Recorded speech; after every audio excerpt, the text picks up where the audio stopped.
Look at yourself right now, not just your face, your hands, or the screen you're staring at. Look deeper.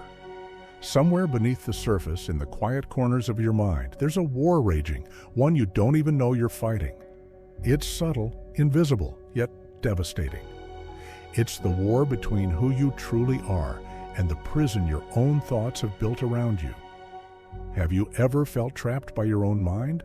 Like, no matter how hard you try, you keep making the same mistakes, doubting your worth, or convincing yourself that you're not enough? If so, you're not alone.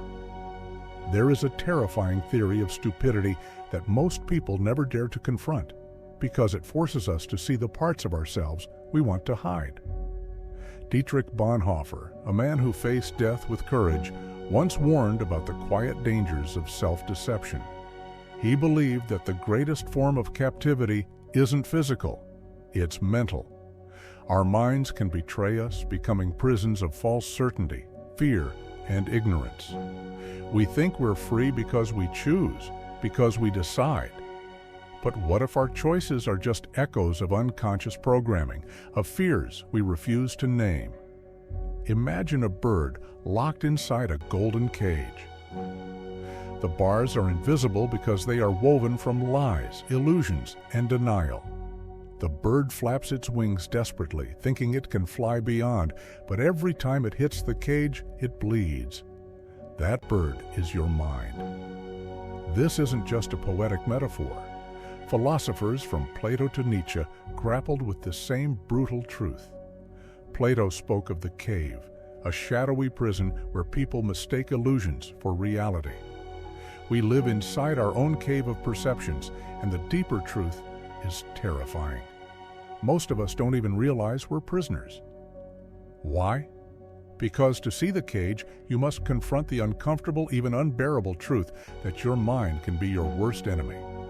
Machiavelli, a master of ruthless realism, showed us how power often lies not in brute force, but in controlling perceptions, even your own. Your mind manipulates you more than any external force ever could. Think about the times you felt sure you were right, only to discover later you were blind to something essential. Or how easy it is to fool yourself into believing comforting lies instead of facing harsh realities.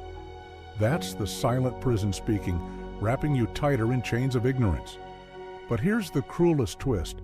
Society rewards this blindness.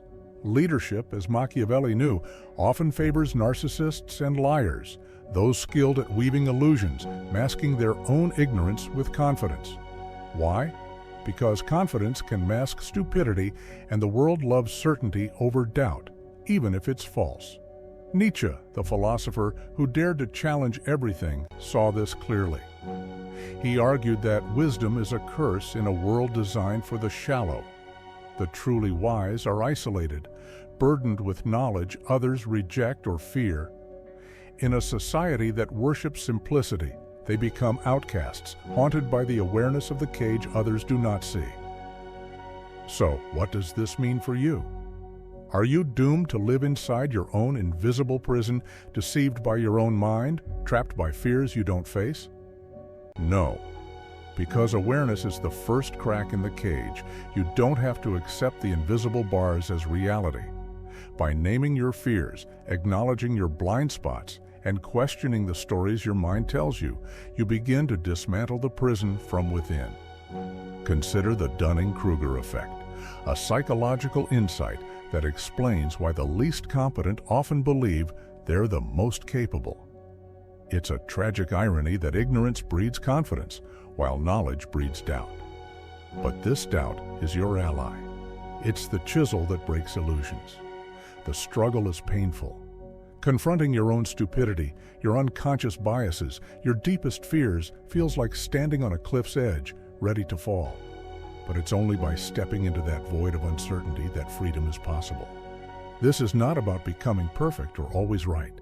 It's about honesty. Brutal, relentless honesty with yourself. Because the greatest act of courage isn't fighting the world, it's facing your own mind without flinching. Let me tell you a story. In ancient Athens, Socrates was condemned to death for questioning the accepted truths of his time. His crime? encouraging people to think critically, to challenge their beliefs, even if it was uncomfortable. Socrates famously said, "The unexamined life is not worth living." What he meant was this: freedom is impossible without self-awareness. You too have the chance to be a modern Socrates, to question your mind's narratives, to shine a light into the dark corners of your thoughts, even if it shakes your world. But beware, the cage fights back. The more you see, the more uncomfortable truths you'll uncover. The mind hates uncertainty. It will resist, create distractions, demand certainty, and cling to comforting lies. And here's another uncomfortable truth. Society often punishes those who break free. Wise voices are silenced, doubts are mocked, and the cage gets reinforced with social approval. Yet, freedom is worth the fight. To break free, you must embrace paradox. Accept that you are both wise and foolish, strong and vulnerable, prisoner and liberator. The mind is not your enemy. It's a tool that can either chain you or set you free, depending on how you wield it. So, ask yourself, what invisible bars am I accepting as reality? What lies do I cling to for comfort? And most importantly, am I ready to face the terrifying power of my own mind, and in doing so, become truly free? Because the silent prison isn't outside, it's inside, and only you hold the key. Freedom begins not with changing the world, but with breaking the invisible chains in your own mind, and that is the most courageous revolution of all.